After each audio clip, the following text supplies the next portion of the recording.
Namaskar, my all dear aspirants for CUET 2022. I am Shikha, your mentor, to help you in the completion of the syllabus for the subject English. In today's video, we will see the most important part of English grammar, active voice and passive voice. ये आपका verbal ability में आता है. मैं आपको starting से कुछ rules and regulation बताऊंगी and then we will do some practice sentences of this topic. Active voice and passive voice, first definition, have a look on that. Definition in grammar, voice means the form of the verb. Voice का मतलब क्या होता है? Form of the verb. Verb की form जो change होती रहती है, which the relation of the subject to the action implied is indicated. क्या करती है वो जो फॉर्म होती है सब्जेक्ट के साथ to the action implied, means एक रिलेशन बनाती है वो वर्ब की फॉर्म किसके साथ? सब्जेक्ट के साथ. किस चीज के लिए? वर्ब की फॉर्म होगी वो क्या होगा? यानी कोई एक्शन वर्ड होगा. तो वो जो एक्शन वर्ड है वो कैसे इम्प्लाई हुआ, कब हुआ, किसके द्वारा हुआ, वो सारी चीजें किससे पता चलती हैं? वॉइस से. तो आप क्या बोलोगे? वॉइस का मतलब क्या होता है? वर्ब की फॉर्म जो रिलेशन बताती है सब्जेक्ट से और एक्शन से, जो उसमें एक्शन हो रहा है कि वो कब हुआ, कैसे हुआ, किसके साथ हुआ. In other words, voice is the form of the verb which indicates whether the subject does the work or something has been done to it. ये भी बताती है कि भाई जो सब्जेक्ट है उसने वर्क किया है, यानी कि जो स्पीकर या डूअर, सब्जेक्ट क्या होता है? स्पीकर या डूअर, उसने वर्क किया है और something has been done to it, या इसके साथ कुछ किया गया है, यानी कि कोई एक्शन लिया गया है. ठीक है, तो यहाँ पे एक्टिव वॉइस और पैसिव वॉइस में हम डिफाइन करते हैं mainly form of the verb. Tense में भी हमने क्या पढ़ा था? किसमें चेंज होता है? वर्ब में. Same as active and passive voice में भी वर्ब्स में ही चेंज होता है, different form of the verb. Kinds of voice दो होते हैं, active voice and passive voice. दो तरह के वॉइस होते हैं हमारे इंग्लिश ग्रामर में. सबसे पहले एक्टिव वॉइस देखते हैं. When the subject of a sentence is a doer or actor, the verb is in the active voice. इसमें क्या होता है? एक्टिव वॉइस में जो सब्जेक्ट है आपका वो क्या है? डूअर है, एक्टर है या स्पीकर है. या तो वो कोई काम कर रहा है या वो कुछ कह रहा है या कुछ एक्शन कर रहा है. It is because the subject is active. इस कंडीशन में एक्टिव वॉइस में कौन एक्टिव होता है? सब्जेक्ट. एक्टिव वॉइस है मतलब कोई तो एक्टिव होगा. कौन एक्टिव है? सब्जेक्ट एक्टिव है. कैसे? या तो वो ये काम कर रहा है, कोई एक्शन कर रहा है, या वो स्पीकिंग यानी कि कुछ बोल रहा है. एग्जाम्पल देखो, I do the work, she और ही डज हिज वर्क. ये रहा सब्जेक्ट प्रोनाउन और इसमें यही इंपॉर्टेंट है. यहां पर ये एक्शन हो रहा है और यहां पर ये कोई काम कर रहा है, यानी कि कौन इंपॉर्टेंट होता है इसमें? कौन एक्टिव स्टेज में होता है? Subject. Passive voice when the subject of a sentence is acted upon, यानी कि जो सब्जेक्ट हो जाता है उसके ऊपर एक्शन किया जाता है. The verb is in active voice. It is so because the subject is passive. यहां पर क्या है? सब्जेक्ट कैसी फॉर्म में होता है? पैसिव फॉर्म में होता है, यानी कि वहां तो एक्टिव था, वहां पे जो सेंटेंस था वो उसके ऊपर था, आप ऐसे बोल सकते हो. बट यहां पे वो पैसिव फॉर्म में हो जाता है, जिसका एक्टिव का अपोजिट यानी कि पैसिव, यानी कि वो वर्क नहीं कर रहा है, उसको मतलब वर्क कर रहा है इनडायरेक्टली बताया जा रहा है. Sentence is acted upon, the verb is in active voice. तो सब्जेक्ट क्या हो जाता है? यहाँ पे पैसिव हो जाता है जिस पर वर्क किया जाता है, लेकिन वो लेटर हो जाता है, यानी कि वो अनइम्पॉर्टेंट हो जाता है. और इजी भाषा में बोले तो एक्टिव वॉइस में सब्जेक्ट इंपॉर्टेंट और पैसिव में अनइम्पॉर्टेंट हो जाता है. This work is done by me, this work is done by his और हर और हिम. यहां पर मी क्या है? ये सब्जेक्ट था, ठीक है, लेकिन अब इसको ऑब्जेक्ट के फॉर्म में डाल दिया है, यानी कि वो कहां चला गया है? सबसे लास्ट में. ऑब्वियसली जो सब्जेक्ट होता है ज्यादातर स्टार्टिंग में आता है, मीन्स स्टार्टिंग में we are giving importance to that, but if it is coming at the last means it has become unimportant or in the passive form. ठीक है, आगे पढ़ते हैं. एक्टिव एंड पैसिव रिलेशन, इन दोनों वॉइस में relation क्या होता है? तीन चीजें होती हैं, subject, verb and object. Sentence में, एक्टिव सेंटेंस में सब्जेक्ट मेनिका देन ओपन. ठीक है, Menika opened and the door, ये हो गया वर्ब आपका, ऑब्जेक्ट हो गया द डोर. पैसिव वॉइस में हम इसी सेंटेंस का पैसिव वॉइस बना रहे हैं. इसमें क्या हो जाएगा? Object will come at subject place and subject will go at the object place. The door, object इधर आ गया, was opened, there is change in the verb. Verb की फॉर्म में चेंज आ गया, यहां पे सिर्फ ओपन था, यहां पे वॉज ओपेंड आ गया.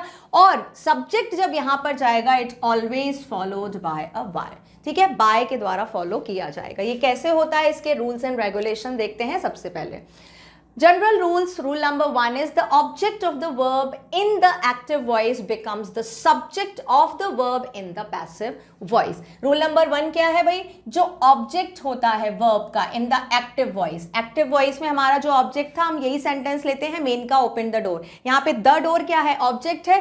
पैसिव वॉइस में जब ये आएगा तो क्या बन जाएगा? सब्जेक्ट बन जाएगा, यानी कि वो सबसे पहले आ जाएगा और ऑब्जेक्ट को, जो सब्जेक्ट था उसको सबसे पीछे आना है. तो ये रूल नंबर 1 हुआ हमारा, यानी subject at object place, object at subject place. Easy. So rule number 2, the subject of the verb in the active voice becomes the object in the passive voice. तो यहाँ पे क्या हो गया? subject क्या बन गया हमारा? object बन गया. किस में? passive voice में. generally preceded by the preposition by. ये रूल दूसरा है हमारा. जब हम सब्जेक्ट को पीछे लेकर जाते हैं, at the last of the sentence it always followed by a by. always या generally, क्योंकि कुछ verb फॉर्म होती हैं verbs की जिनके आगे by नहीं लगता है, they are taking to as a form. तो आप क्या बोलोगे? most of the time it takes preposition by before the subject when we are sending the subject at the last of the sentence. Rule number 3, the main verb is changed into the past participle form and it is preceded by the correct form of the verb to be in the passive voice. जो main verb होती है, form जो होती है, वो किसमें change हो जाती है? Past participle form. Past participle form का मतलब होता है वर्ब की थर्ड फॉर्म. कोई भी टेंस हो, प्रेजेंट, फ्यूचर, पास्ट, सब टेंसेस में वर्ब का थर्ड फॉर्म ही आता है. बट उससे पहले क्या होता है? प्रिसाइडेड बाय, यानी कि followed by to be. Be की कौन सी फॉर्म होती है? मैंने बताई थी आपको, इज, एम, आर, वॉज, वर, ये जितनी भी फॉर्म होती हैं ये क्या होती हैं? बी की फॉर्म होती हैं. ये भी इसके साथ आती हैं. ठीक है, अभी हमने देखा था ना, यहाँ पे ओपन की जगह यहाँ पे क्या हो गया था? Was open. तो ये रहा हमारा बी का फॉर्म और ये रहा पास्ट पार्टिसिपल. राइट. नेक्स्ट देखो, rule number 4, there are some verbs with the object. In such cases either of the object can be changed into the subject and the other is retained as an object. The object is called retained object. क्या होता है? कुछ verb होती हैं जो object के साथ होती हैं. ठीक है, उसमें क्या कर सकते हो आप? Object can be change into subject. ठीक है, डबल ऑब्जेक्ट की बात हो रही है, कुछ वर्ब के साथ ऑब्जेक्ट आते हैं तो या तो आप उन ऑब्जेक्ट को सब्जेक्ट में चेंज कर दो, या आप क्या कर सकते हो? The object retained as an object, या तो उसको ऑब्जेक्ट ही रहने दो. यानी कि आपको ऑब्जेक्ट और सब्जेक्ट चेंज करना है पैसिव वॉइस में. राइट. बट कुछ वर्ब के साथ जो ऑब्जेक्ट आते हैं, या तो आप उनको एज इट इज ऑब्जेक्ट रहने दो, जहां पे दो ऑब्जेक्ट आ रहे हैं, और या तो उनको सब्जेक्ट में चेंज कर दो. We'll see with the example, then you will come to know. और इस तरह के ऑब्जेक्ट होते हैं रिटेन्ड ऑब्जेक्ट, जिनको रख लिया जाता है, या तो उनको चेंज कर दिया सब्जेक्ट में, या other is retain as an object, या उनको ऑब्जेक्ट ही रहने दो. तो ऐसे ऑब्जेक्ट को क्या कहते हैं? जिसको सब्जेक्ट में चेंज नहीं किया है, retained object. Retained is called जिसको रख लिया गया है, मींस ऑक्यूपाइड. तो ये हमारे 4 रूल्स हो गए. Subject will come at object, object will go at subject place, subject will always followed by a y. Verb का third form, past participle form of the verb will come followed by the be form of the helping verb. And if there are 2 subject, maybe you can place that object at the place of subject or it can retain as an object. या तो उसको आप subject बना दो या object बना दो. Rule number 5 देखो, it is important. Okay, learn this table. While conversion of active voice sentences to passive voice, the pronoun used in the sentence also change in the following manner. जब हम active से passive change कर रहे हैं तो जो sentence में pronoun होते हैं वो भी change होते हैं. pronoun आप सबको पता है क्या होते हैं? first person, second person, third person, which are used at the place of noun. उनका change कैसे होता है? देखो, एक्टिव वॉइस में अगर आपका प्रोनाउन आ रहा है आई, तो पैसिव वॉइस में वो जाके क्या हो जाएगा? मी. क्यों हो जाएगा भाई? प्रोनाउन सब्जेक्ट फॉर्म में आ रहा है ना, सब्जेक्ट के प्लेस पे आ रहा है एक्टिव फॉर्म में. अब उसको पैसिव फॉर्म में ले जाएंगे ऑब्जेक्ट प्लेस पे, तो आएगा, आएगा नहीं आएगा, क्या आएगा? मी आएगा. वी का क्या हो जाता है? Us. Then he changed in him, she changed in her, they changed in them, you changed in you and it remain as the same as it. ठीक है, तो ये जितने भी pronoun है they are must to be changed in passive form. Next देखो अभी rule number 6। अब जो हमारे टेंसेस होते हैं, देखो टेंस सब में आएंगे, whatever the part of the whatever the topic of the grammar you are taking, because sentence formation is based on the tense. तो टेंस हमेशा चेंज होगा। टेंस का मतलब क्या है? वर्ब, मैंने बोला form of the verb change होता है। वर्ब क्या है? वर्ब इज टेंस और टाइम, वही तो बताती है, तो टेंस से रिलेटेड है। अब इनमें अगर चेंजेस होते हैं एक्टिव से पैसिव में, मतलब टेंसेस में चेंज होगा, ठीक है। तो ये देखते हैं, use the suitable helping or auxiliary verb is, am, are, was. The rules for using auxiliary verb in the passive voice sentences are different. अब देखो is, am, are, was, were यानी कि past present सब में एक सा use नहीं कर सकते हो आप, इसके कुछ रूल्स होते हैं, वो देखते हैं। The letter is written by her, यहाँ पे ये प्रेजेंट है। A book was not bought by her, change हुआ दोनों में auxiliary। Chocolates are being eaten by them, present indefinite, past indefinite, and this is present continuous tense. अब इसमें changes कैसे करते हैं वो देखते हैं। Forms of active and passive voice for all tenses, पहले active की देखेंगे फिर passive की देखते हैं। Active मतलब as it is, जो हमने अभी तक पढ़ा है वो active form में है, उसको passive में change करेंगे तो क्या रूल चेंज होंगे वो देखेंगे। He writes an essay. This is simple one sentence. Now it will go in passive sentence. ये रहा हमारा object. This is subject. This is verb. तो object will come at subject place. Subject will go at object place. तो क्या हो जाएगा? An essay is written by him. This is the passive form. We have placed the auxiliary verb of present tense and past participle third form of the verb, and then by before the subject. I hope it is clear. Sheena does the housework. Subject, verb and object. The housework is done by Sheena. Next is she cares for the rabbit. यहाँ पे देखो क्या है? Present indefinite tense से क्या पढ़ रहे हैं हम? Simple present tense या present indefinite tense. इसमें जो भी changes होते हैं वो हम देख रहे हैं। She cares for the rabbit. The rabbit सबसे पहले आएगा। The rabbit is being. तो यहाँ पे हमने क्या किया? देखो प्रेजेंट टेंस की ऑक्सिलरी वर्ब क्या होंगी हमारी? इज, आर और एम। यही तो है प्रेजेंट टेंस की ऑक्सिलरी जो हम नेगेटिव सेंटेंस में या इंटेरोगेटिव में लगाते हैं, वो पैसिव फॉर्म में भी आएंगी। कैसे आएंगी? हमने यहाँ पे द रैबिट क्या आ रहा है? इज, ठीक है, सिंगुलर है तो सिंगुलर आया।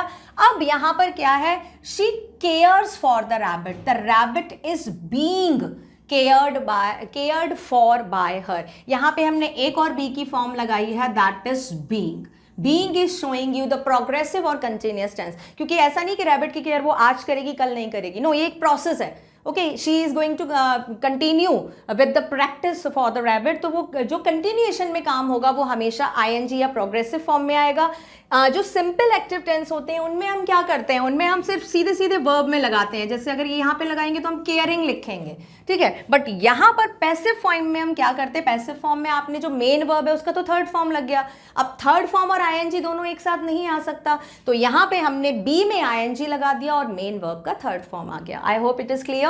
ये बी में आईएनजी और केयर्ड, ये हमारा थर्ड फॉर्म आ गया। नेक्स्ट सेंटेंस देखो, Jacob always plays the guitar. अब हम सबसे पहले लिखेंगे, सबसे पहले आपको देखना है बेटा टेंस कौन सा है, राइट। तो जैकब ऑलवेज प्लेज कौन सा है? Present indefinite. Okay, present indefinite is, am, are auxiliary होती है, वर्ब की थर्ड फॉर्म आएगी। तो यहाँ पे क्या लिखेंगे? द गिटार सिंगुलर है तो इज आ गया, ऑलवेज प्लेड वर्ब की थर्ड फॉर्म आ गई, followed by Jacob, the subject has come, right. I hope it is clear. आगे देखते हैं present continuous tense. They are eating bananas. अब यहाँ पे देखो क्या है? ये रहा हमारा subject, auxiliary, ING form with the main verb and object. यहाँ पे ऑब्जेक्ट लिखेंगे पहले हम, द बनानास। बनानास प्लूरल है तो कौन सा फॉर्म आएगा? आर आएगा। आईएनजी किस में लगेगा? बी की फॉर्म में। मैं फिर से बता देती हूं, बी प्लस आईएनजी फॉर्म लेते हैं हम इसमें, वो हो जाता है बीइंग। ये सब में यही आएगा और वर्ब का हमेशा थर्ड फॉर्म ही आता है, ठीक है। तो इसको आप बोल सकते हो पास्ट पार्टिसिपल, हमेशा पास्ट पार्टिसिपल आएगा। कोई भी टेंस हो सब में पास्ट पार्टिसिपल ही आता है, ठीक है। अब नेक्स्ट देखो, Bob is drawing a diagram. तो डायग्राम सबसे पहले आएगा, ऑब्जेक्ट आ गया, इट इज सिंगुलर, इज आ गया, आईएनजी फॉर्म बी में आ गई और ड्रॉ का हमने थर्ड फॉर्म लगा दिया, Bob followed by. Next is Samta is playing the piano.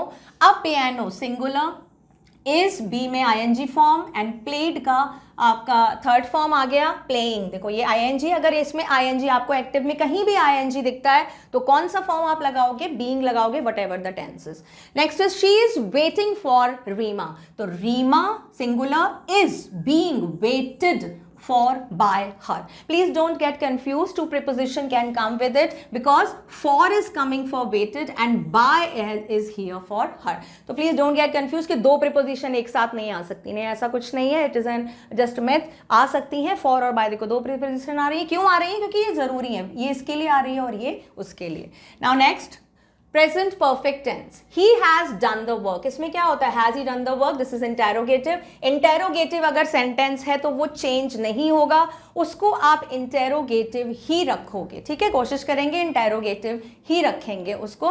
Has, अभी यहाँ पे क्या किया, has he done the work, तो ये वाली सेम यहाँ पे ऑक्सिलरी वर्ब आ जाती है आपकी, has the work been done by him, ठीक है। क्या किया हमने यहाँ पे, देखो the has he done the work, तो हैज द वर्क यहाँ पे आ गया, डन बाय हिम नहीं आएगा यहाँ पे। जब आप पैसिव फॉर्म बना रहे हो परफेक्ट टेंस में तो पैसिव फॉर्म में आपका बीन आएगा, ठीक है। ये देखो रहा been, work, work been done by him, क्योंकि हैज डन अगर हमने लिखा तो सेम हो जाएगा, पैसिव फॉर्म चेंज नहीं होगा, तो यहां पर याद रखेंगे परफेक्ट टेंस में बीन लगाना जरूरी है।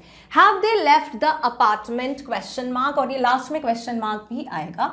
हैज, तो यहाँ पे हैव दे, देखो दे के साथ हैव आया है, ये प्लूरल है। अब हम जब ऑब्जेक्ट लाएंगे in the starting, the apartment is singular, तो उसके साथ सिंगुलर आ जाएगा has the apartment been left by them question mark, तो हम परफेक्ट टेंस में प्लीज रिमेंबर बीन आएगा ही आएगा। He created this masterpiece, full stop, this masterpiece, यहां पे क्या लिखा था, क्रिएटेड, ये कौन सा है हमारा, ही क्रिएटेड दिस मास्टरपीस, ये पास्ट इंडेफिनिट का टेंस आ गया है, इसको हम आगे देखेंगे, ठीक है, ये वाला अभी नहीं देखेंगे हम, ये पास्ट इंडेफिनिट का टेंस है, please don't look at that.